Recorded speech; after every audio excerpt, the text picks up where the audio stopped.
always the same. Today on Fortitude through Stoicism, and this is my 365-day journey of implementing the ancient philosophy of Stoicism into the life of this modern masculine man. Always the same, and yesterday we were talking about how things always change. So in the context of things always being the same, let's take a look at one of Ernest Hemingway's books, The Sun Also Rises, where he opens with a Bible verse saying that one generation passeth, and another generation cometh, but the earth abideth forever. The sun also riseth, and the sun goeth down, and resets to the place where he rose. It was this passage that the editor of the book said contained all of the wisdom of the ancient world. So if we rewind a bit and go back to Marcus Aurelius' Meditations, the quote of the day: "Think by way of example of the times of Vespasian, and you'll see all these things: marrying, raising children, falling ill, dying, wars, holiday feasts, commerce, farming, flattering, pretending, suspecting, scheming, and praying that others die, grumbling over one's lot, falling in love, amassing fortunes, lusting after office and power. Now that life of theirs is dead and gone. The times of Trajan, again the same."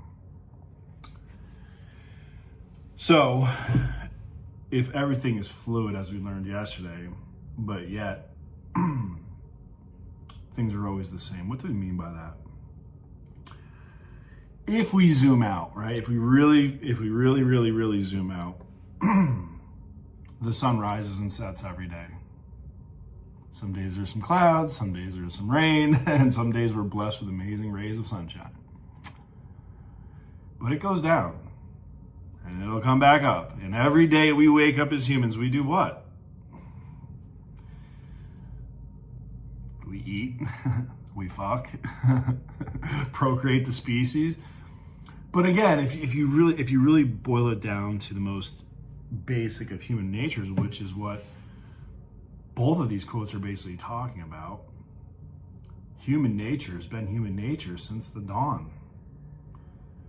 People are fighting over resources, falling in love, raising children, or else we wouldn't have gotten here. So,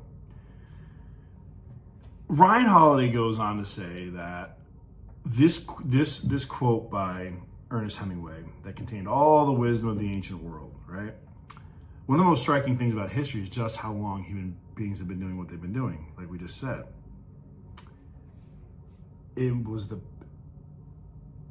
It's interesting because breathless media reports and popular books often perpetuate the belief that we've reached the apex of humanity,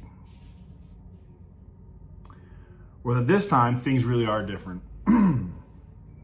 The irony is that people have believed this for centuries, and it's a true story. I was doing my bachelor's in the late 90s, pre-9/11, and I took this course called The Future of War. Not the history of war, the future of war. And they really said that at that time,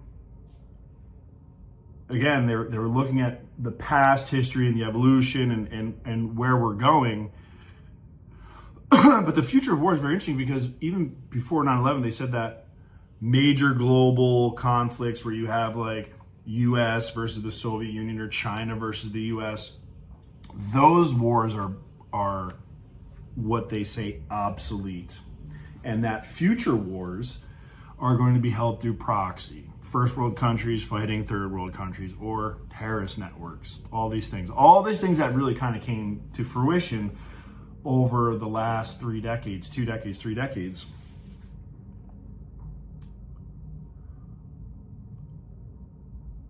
And if you rewind even further back, at the beginning of the 20th century, we were at such an enlightened part of our, our humanity.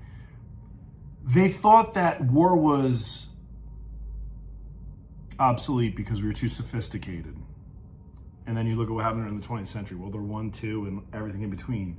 Oh my God, it was the bloodiest century in the history of humanity. That was after they said that war was obsolete because we were too smart. So what's interesting is, and I'm going to look at this, I'm going to take it from a different perspective, right? I'm a warrior first, philosopher second. Always remember that. I see the world through a warrior's lens. What do you mean, Shawn? Well, I've always been in some type of conflict, combat, competition, one-on-one, wrestling, grappling, jiu-jitsu, combat. It's what I've always done.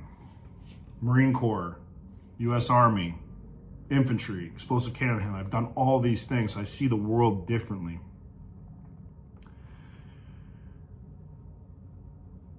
The world is different, but it's still the same. We're still finding new ways of killing each other and fighting over things, right? Wrong? I mean, when you really back up, I mean, that's what it was. It was, hey, you have that cave, I want that cave, or you have that female, I want that female.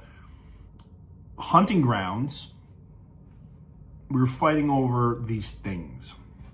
And, well, we knew that, strength in numbers, so tribes, and we grew, and again, things have changed over time, but again, we wake up and we're in the constant pursuit of more, right? Isn't that what it is? It's always more. More money, more freedom, something always more. But what's different about today and looking in the future is now we have artificial intelligence, right? That's going to be coming into play. And how is that going to affect things always being the same? Because, and here's my point, in the history of humanity, it's been humans making these decisions. But the fear is that the power of AI will be able to influence human decision. Now, I'm not saying they're going to plug a fucking power cord into the side of your head, but because of the psychology behind humans and how easily we're programmed, and this is true, we're very easily programmed. I have programmed myself. I have intentionally manipulated my mindset to do the things that I do. This is the truth. This is the facts. Humans are easily manipulated. I've realized that long ago. I'm easily swayed.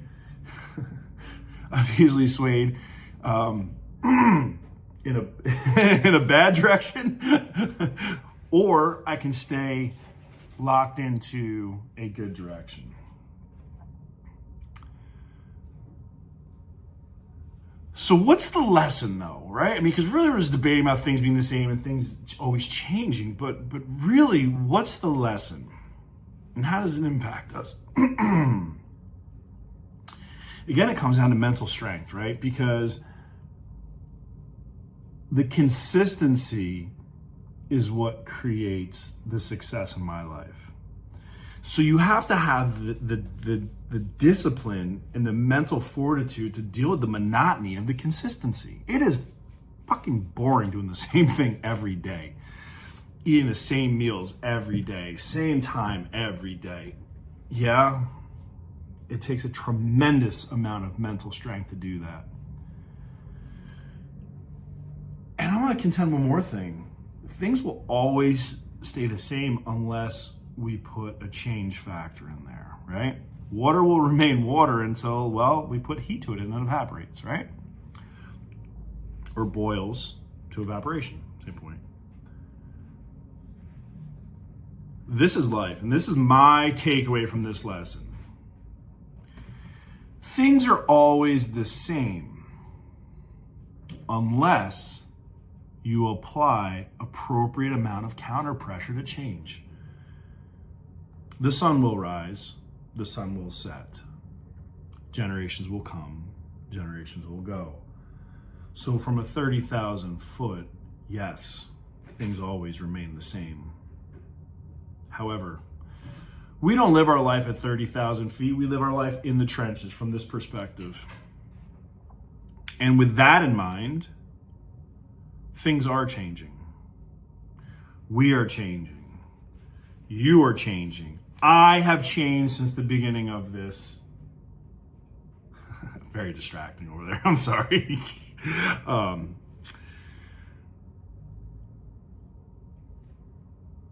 So I'm going to say this.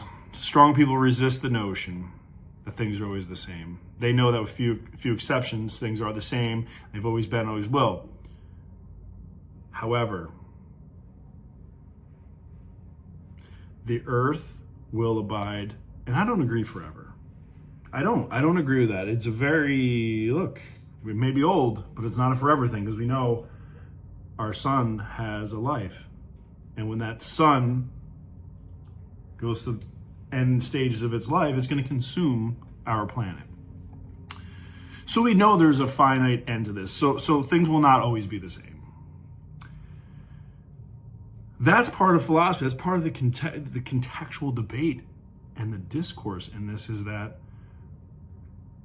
from a very simplistic view, things, yes, are always the same. However, humanity is changing. The earth is changing. The influence of the human mind is changing. And all of these things are accelerating. Those are the numbers. So, at one point, they rode horses back and forth. It was always the same. Until somebody said, I want to fly. And things were forever different. So as in life, the sun may set, the sun may go, the earth may remain, and we are just very temporary stewards. I will say this, life is a beautiful thing. And we have the opportunity to impact the earth and the community that lives on it. So, I recognize the past. I also understand the present. And I accept the future. And on that, I'm going back to bed.